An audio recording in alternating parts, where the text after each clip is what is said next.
The replacement of the former old Tram Bridge, announced in spring 2024, is being delivered by Preston City Council using part of its £20 million grant awarded by the Ministry of Housing, Communities and Local Government, MHCLG, with an additional £1 million from Lancashire County Council.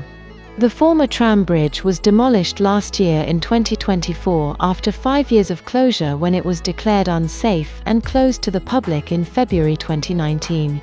A section of the new bridge, which will be in 4 parts, has been delivered, and a City Council spokesperson said the other sections are due to arrive in the upcoming weeks in late 2025.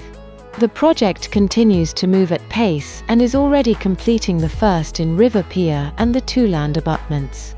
Civil engineers are currently constructing the second, and final, in River Pier, which will see the complete substructure.